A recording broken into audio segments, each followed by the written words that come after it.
Good evening. Welcome to the Practical Parasha series. Today is Parshat Bishalach, a very suspense-full Parasha. Tremendous amount of Jewish history and miracles are recorded in this Parasha. From the great miracle, the splitting of the sea, to the prophetic song that Moshe and the Israelites sang, and then later the song that the women sang. And these songs, by the way, are so significant that the song that Moshe sang together with the Jewish people, we say every single day. Whether weekday, Shabbat, Yom Kippur, we say it in the morning to express our deep-rooted belief that their miracles are continuously occurring and that Hashem is capable and ready to do these type of miracles, even on the level of magnitude of the splitting of the sea. But in any case, there's also prophecy in that song. Okay, the Talmud even discusses an interesting debate to what extent there was prophecy literally flowing, bouncing back and forth, almost like in a tennis court, from Moshe to the Jewish people, from the Jewish people to Moshe, and so on. Amazing stuff. But we're not going to focus in on that. We're going to focus in on an interesting part of the Parsha, actually towards the latter part of the Parsha. This also one which is of no less significance. In fact, I would argue in some ways it's even more significant than the splitting of the sea. And I know I'm going a little ahead of myself. I'll explain. Whereas that the splitting of the sea is an outright miracle, the splitting of the sea is an outright rare occurrence, if I may, in our day-to-day life. The Manna, the story of the Manna, which we're going to focus on, which we're going to zero in on, actually applies not only to our weekly observances, as we'll soon see, but even in some cases to our daily observances. At least we have to be mindful and aware of it and remember it constantly, to constantly remember who is the one that provides our needs. But I'm jumping ahead of myself. Let's now start to break it down step by step. What I want to focus on specifically is the aspect of the Manna as it relates to our observance in today's day and age, to our halakha. And in fact, actually, this was triggered, I don't know if she's going to be coming, by somebody who asked me on Shabbat, hey Rabbi, why do we have the 2 loaves of bread? So let's start from the beginning. The story of the Manna, in short, we're not going to read all the verses, is that they came after they had already consumed all the matzah and the leftover dough that they took out with them from Egypt that had baked so hastily. They had nothing to eat. And sadly, or you can even say perhaps just on a very human basic reaction was that, hey, we got children. You're talking about several million people at the most conservative estimation, suddenly without food. What do we do? We're out in the middle of the wilderness. We're out in the middle of the desert. Where do we start getting food? What do we have? Some kind of mobile kitchen here? We have resources? There's nothing here. So they panicked. Some of the people lashed out, perhaps in a negative way, albeit that they are, at least it was a legitimate complaint, but perhaps the way it was presented. Well, we do certainly see that Hashem reacted to it as a legitimate complaint. Yeah, I understand, you're hungry. I'm going to provide for you. And it could even be said that, what was this game over here? And we're not going to focus in on this particular aspect of it, but just not to bypass it. It could be said that really, like in many cases, Hashem desires our prayer. Hashem desires our request. That's a whole subject in itself. So why did Hashem, when he didn't know that they were hungry, they have to cry out and go, oh, listen, we're hungry. Well, obviously he knew, but he wanted them to get used to the aspect of prayer, to get used to the idea that when one is in need, one needs to turn to Hashem. That actually could be, what came first, the egg, the chicken, or the egg, right? That's only an expression, by the way, because, as far as the Torah is concerned, both the egg and both the chicken came at the same time. God created the chicken, God created eggs. However, just, for the expression purpose, what came first? What happened first? The need? You understand? Or the request? The idea is that Hashem makes us sometimes need in order that it triggers us to pray, to turn to Him. And you know that the word tefillah, which means prayer, in English we translated prayer, which really prayer means request. But truth be said that the actual root word of tefillah comes from the word tofel, which means to connect, to bond. So Hashem wants us to bond to Him by requesting from Him. And that's why sometimes He triggers what He triggers. But moving on, the Jewish people received the manna. But it came with a set of rules and instructions. You're going to get the manna every day, Moshe tells them. No need, not only no need, but it's absolutely forbidden to keep for the next day. Hashem will provide today for today, tomorrow for tomorrow, after tomorrow for after tomorrow, and so on. You have nothing to worry about, nothing to fear. In fact, there were always the troublemakers, the rebel rousers, and it says that there were those people who did defy the command.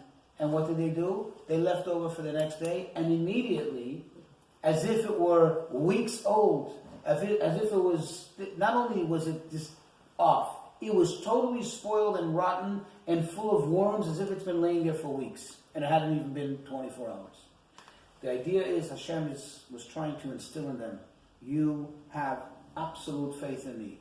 I provide, I have provided, I provide now, and I will continue to provide. Interesting. The manna was so miraculous. It was so perfect. Now, not only was the food perfect, but the amounts were perfect. I mean, if Weight Watchers tried to open, a business, then they'd stand no ground to open a business. Why? Because everything was so perfect. There was the exact amount needed for everyone, miraculously. Imagine, you didn't need to build in a sensor or anything, or how much do I eat, how much do I not eat. When it says, quote, the one who went out and gathered a lot, let's look at the verse. Look at chapter 16 in Shemot, chapter 16, verse 18. However, when they measured it with an omer, let's start with the verse 17. Bnei Yisrael did so. Okay, they went out together. They gathered it, some more and some less. However, when they measured it with an omer is a certain type of measurement, the one who had taken more had no extra, and the one who had taken less was not lacking. And it was they had gathered exactly enough for each one to eat. When each one to eat means, look how miraculous this was. The head of the household went up. I would assume they didn't have the whole family just barging out there. It would be a mob of millions of people, just with children, men, women, and children swarming the place. It would be unsafe and it would be unrealistic. So it's obvious that every household had one representative going out there, like you send one person to the supermarket, to the grocery store. And that person comes home with a basket full of the manna, and as they measure it, there's exactly an amount for each person. So you see that this was something special. Now we're going to focus on the topic of our conversation. Verse 22.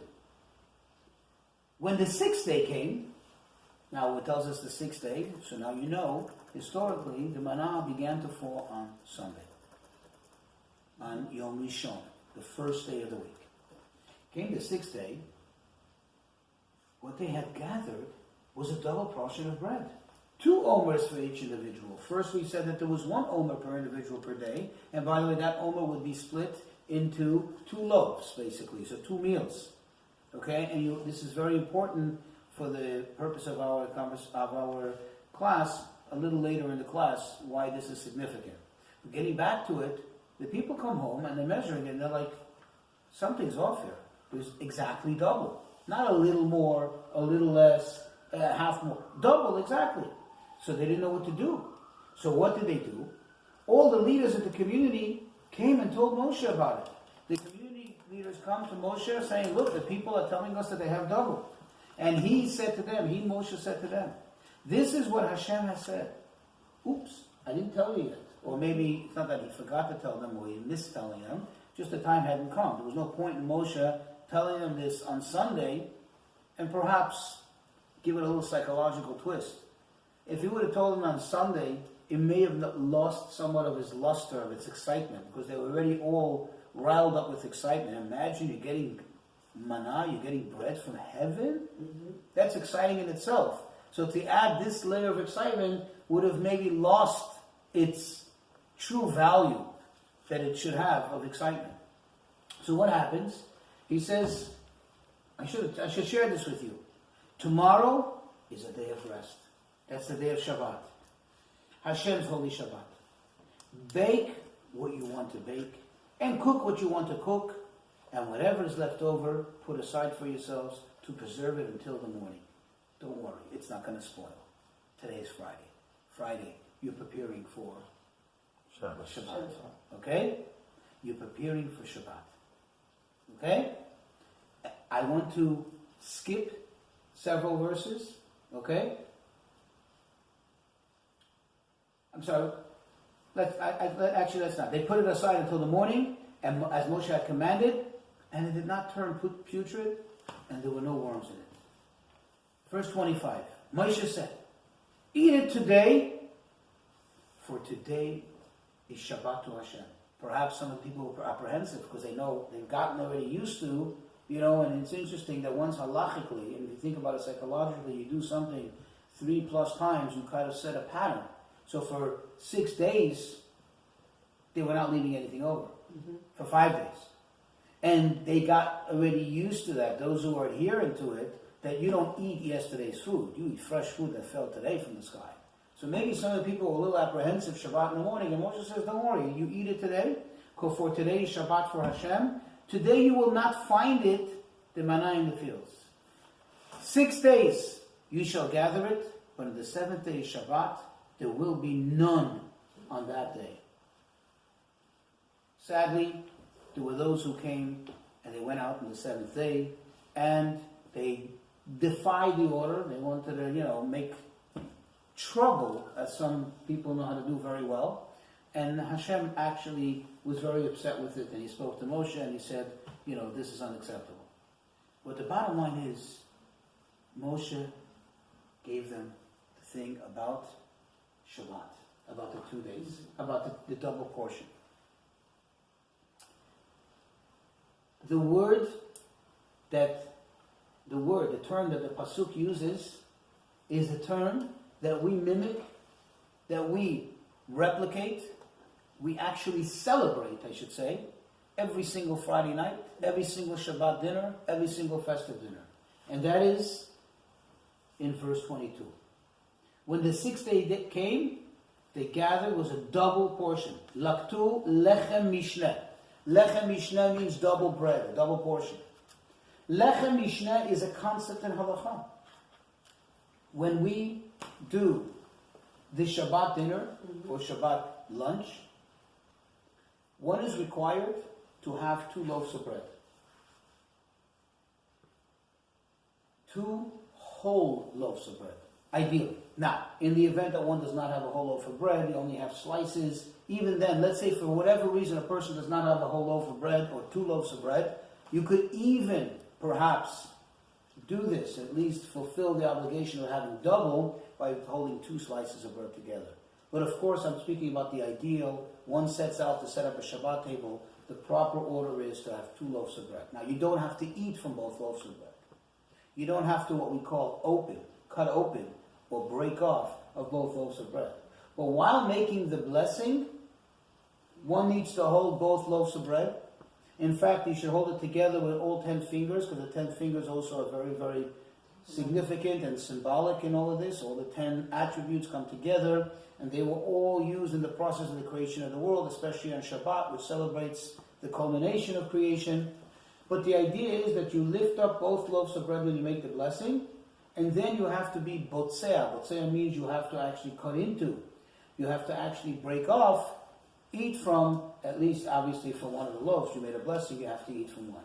And we'll even discuss of what's the proper order, which one of the 2 loaves do you break off from. It's interesting. Now, before we go to the actual blessing and the breaking off of the loaves, we understand that this is to remind us of the manna. And it's a double reminder.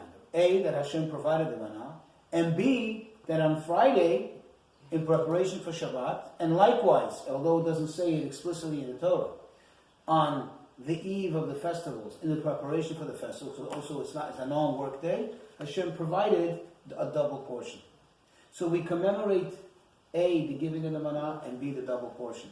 And this is to remind us and to infuse our memories, and hopefully it lasts throughout the entire week, that notwithstanding the fact that we are mandated by the Torah, we are obligated to go out there and to seek out and earn a living, make a living, and try to make a living, and to do what we can, whatever is humanly possible, but we remind ourselves and constantly try to remember Hashem is the one who provides. Mm-hmm. And the truth is that when we really analyze situations, we really can, at least many times, clearly, vividly see how some force, which is obviously Hashem, provided that opportunity. It's not necessarily my smarts that led me to it. My smarts would have never guessed that that opportunity is lying in wait. Hashem brought us to it. That is the idea of the Manna. Now, another interesting thing we do, while we make the Kiddush, while we make the blessing on the wine, what do? We have the loaves of bread covered. Mm-hmm. What is the reason for the covering of the bread? Why would we cover the bread? So there's two main reasons given. But obviously we're going to first share the reason that is most prominent here in the story of the Manna. And when the Torah describes to us how the Manna fell, when the Torah describes to us what it looked like, look on page 179 here, chapter 16, verse 14.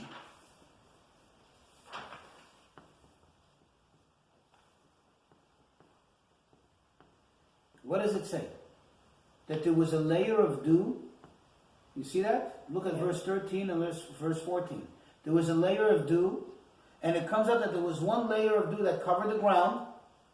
On top of it was the manna, and on top of that was another layer of dew, which covered that to preserve it from any dirt, from any the elements, from anything out there, from any contaminants. So when we cover the challah, we're actually mimicking this. We cover it on top, and in fact, that's why you should have something under it too. In Shulchan Aruch, in the Code of Jewish Law, it says at least you should have some kind of mappa, some kind of cloth. Many people put actually even a nice, anything to the extent of even a nice silver platter. It can be a ceramic platter. Many people use a wooden board, so then you can also use that to cut the challah, which by the way we'll get to soon in a moment. Do you cut the challah? Do you tear the pieces off the challah? Do you rip into the challah? Very, very interesting, the various customs, if we get to it. But the idea is it should be covered both from the bottom and from the top. There is actually another very important reason, and I say important because not only because it's a reason in the Torah, but because also there's a very important lesson that one can learn, that one can derive from it. And the reason for it actually stems from a verse which is much later on in the Torah. I want you to look in the book of Deuteronomy, in Dvarim, chapter 8, verse 8, for a moment. If you look in the book of Dvarim, chapter 8, verse 8, which is on page 479, and over there, at the end of verse 7, he says to the Jewish people, Moshe is saying to them, Hashem is bringing you to a land that's blessed, a land full of streams of water, springs and groundwater and so on, that emerge from that valley and from the hills. And then in verse 8 he says to them, a land of wheat and barley and grapes and figs and pomegranates, a land of oil, which is olives, and honey. Honey is from the honey of dates. So these are the 7 fruits. Whenever you hear the 7 kinds with which Israel was blessed, this is the verse. The order in the verse, like every time there's an order in the Torah, order in general has a very great importance, especially in the Torah. When the Torah chooses to say one before the other, it has importance, has a meaning. So the halachic meaning of this is, the halachic ramification is, if somebody has something that's made out of grain, and they're about to eat that, it's on the table, it's present, and wine, something that derives from the vine, from the grape, and the other fruits, the proper order of the blessings would be to first make a blessing over the grainy thing, which in the case of bread would be hamotzi. In the case of, let's say, cake or something that's mixed with fruit juice or milk or something like that, it would be mizonot, or remine mizonot. and then on the grape juice, wine, or what have you. And then any of the other stuff, the other fruits, which is ha'etz. But in this case, we're overriding that order. In this case, for other reasons, not that we are tampering with this order, but we have a preference to first make on the wine because of the uniqueness of the day being the Shabbat or the festival. We don't want to shame the bread. The bread, it's losing, so to speak, its glory here. You know what I mean? And therefore, that's one of the other main reasons given for why we cover the bread. Okay? But in any case, the bread should remain covered during Kiddush. Now, as far as when we're making the blessings, again, you'll see varying customs. Anytime you go to Shabbat table, some people do it like this, something like that. Do you uncover the bread? Meaning you take off the cover and hold the two breads in your hand. Some people make the blessing by holding the bread and keeping it still under the cover, even though there's no longer the second reason, the latter reason I gave, but the first reason still applies. It's like the Manna and it's still covered. Personally, take off the cover. I believe that that's the Chabad custom. Take off the cover and hold it in your hands where you can see the bread. It's in front of you, and because you've already accomplished what you want to accomplish with the covering of the bread, and hold it in both hands. Now, how do we hold the challah? You have two loaves.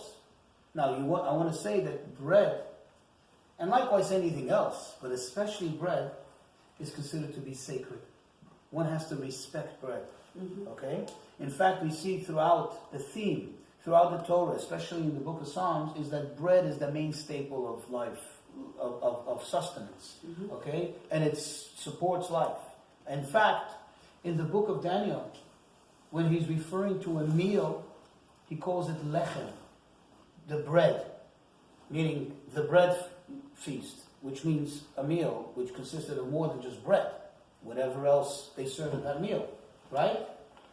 Still, lechem is that main staple of sustenance of the human. And therefore, bread has to be revered. Bread has to be really respected. Of course, we're not just respecting the bread, we're respecting the one that gave us the bread. Classical example is even a piece of bread that's being discarded, even a piece of bread that's being thrown out in the garbage, should not be thrown out with all the other garbage. We try to do is wrap it in something, whatever. Imagine a piece of bread should not come in contact with a dirty diaper. Even though you can argue, but it's going to go to waste and no one's going to eat anymore, it got dirty, whatever. Still, there's a certain respect and reverence we give to bread. Okay? Likewise, at least I was brought up that you try not even to put the bread upside down. You know, the bread, the way it is, you always say it has a certain type of shape. It has like a cross in the bottom, whatever. I'm not saying it's a sin, but it's certainly not appropriate to have, in general, everything has, like I said, order plays a very big role in Judaism. It dominates the way we do things. Why? Because everything has to be proper. Everything has to be with derech eretz, with normal mannerism. And in fact, the Mishnah in Pirkei Avot says, derech eretz kadma laTorah.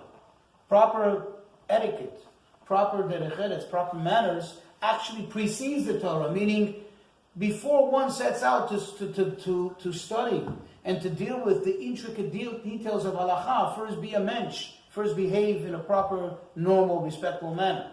So, following that, it's not appropriate to take the challah and turn it upside down on its face. Challah has to sit upright. Especially the challah that has a bottom crust, and especially the ones that are nice and fluffy on top. You want it to look nice and to have its full glory. So, when we take the challah, in fact, halakha says that the prevailing opinion is that when you hold the two breads, you should take the higher one, the upper one, and open that one, meaning eat from that one. Why? Because if you're going to pass that aside and take from the lower one, what happens then? Then it's as if you're passing over a mitzvah. You had an opportunity, but you pushed it aside, and you're going to the next one. Now, Kabbalistically speaking, he says, actually you should be taking from the lower one. How do you get to do both? So, he says what you should do is, you take the lower one and flip it to become the higher one. Now, ideally, and this is the Chabad custom, and don't ask me the reasons why, okay, because we don't have enough time to get into it, nor can I argue that I'm fully versed on it, but the custom is that Friday night, Okay? Friday night, we hold the two challah side by side. Okay, imagine these are two loaves. So we hold the two challah side by side. Okay? Two loaves. And, like I said, I try to do is while I'm making the blessing, tilt it up a little bit, and tilt it down, and tilt it back up. So it's up, it's down. And I use the one in the right hand. The right always prevails. Shabbat by day, we put the right one slightly over, not on top of, but slightly leaning on top of the lower one, and of course we open up this one. Okay? Now how do we go about cutting the challah? Okay? There's a great distinction between many Sephardic communities, not all Sephardic, but many Sephardic communities and the Ashkenaz communities. Do you do what's called bitziat apat, which literally means tearing off pieces of the bread, which although in the weekdays may be unappropriate, or I should say even outright wrong, because it shows like you're some kind of just gluttonous eater, like just ripping pieces off. But on Shabbat, actually it's not discouraged. In fact, it may even be encouraged, according to those who follow the custom. Why? And likewise, by the way, it says when you're cutting off a piece or breaking off a piece, on Shabbat, you should break off a large piece that will last you throughout the meal. Even though in the weekdays that would be inappropriate. That wouldn't be considered to be proper manners. You take a little piece, and if you need more, you take more. Why is it appropriate on Shabbat? Because here it's obvious, since you don't do it all week, it's obvious that you're not doing it because you're just a gluttonous eater, but rather because you are doing this because you cherish the mitzvah so much, the mitzvah of eating a good meal on Shabbat. And on Shabbat you typically eat more, as we see here evident from the Chumash, from the Torah. It has meaning. It has meaning. So now, since it has meaning, that overrides the appearance that it typically would have, which is a pretty negative one. Here it becomes a positive one. So what do? You cut it. Typically, there's a custom to cut off a slice. Albeit, you should know that on Shabbat, you shouldn't cut per slices. You cannot do that on Shabbos. If you imagine if you were cutting it that it looked almost like as if it was cut with a machine, uniform slices, you shouldn't do it. And that's why you'll notice if somebody is actually cutting the challah and they know what they're doing, they'll cut one piece like this, one piece like that. It's not exactly uniform. I can tell you for what I believe I've seen the Rebbe do, is he actually did both. How did he do both? He cut off a piece and now then cut in again, but not fully, so he has a little piece off. Rather, he cut it halfway and then tore it off. So here it's being cut and it's being ripped off as a piece of challah. Now, even the way you pass the challah, you're not allowed to throw bread. You're not allowed to treat bread disrespectfully. However, there are some Sfardim have a minhag, have a custom, and again, it's because it's Shabbat and it's so special to actually throw the bread across the table to the people, and it's not considered disrespectful. Whereas in a normal, typical day, if you would throw bread around, it's considered to be disrespectful, and it's outright wrong. Especially bread, considering that you have to honor it and respect it. You shouldn't throw any food, especially bread. But in this case, some do. The best proper way to do it is obviously, again, I said the best proper way according to our custom. You cut up the pieces. The person who made the blessing on the bread and held the two loaves. And by the way, it's not necessary for everybody to hold two loaves. As long as you heard the blessing from the person who has two loaves, whether you're going to eat from that exact loaf or not is fine. You're present there. You fulfill the obligation. You don't have to actually do it yourself. You have to just be present when it's done ceremoniously. The person who made the blessing should eat ASAP because they made the blessing. They should not make any interruption. So they eat a piece and then later they cut more, put it in a basket, put it in a plate, put it in the middle of the table that people take on their own in a very respectful manner. Okay?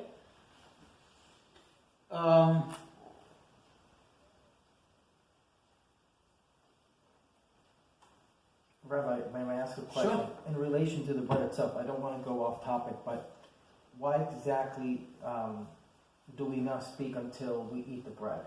Mm-hmm. Why do we not speak until we eat the bread? So remember, when you do, when you make a blessing, between the blessing on the bread and the eating of the bread, or between the washing of the hands? The washing of the hands. Okay, the washing of the hands is basically a ritual.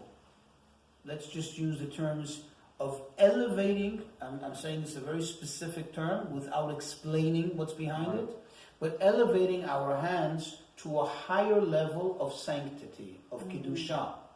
The idea being that we're going to now eat. We're talking about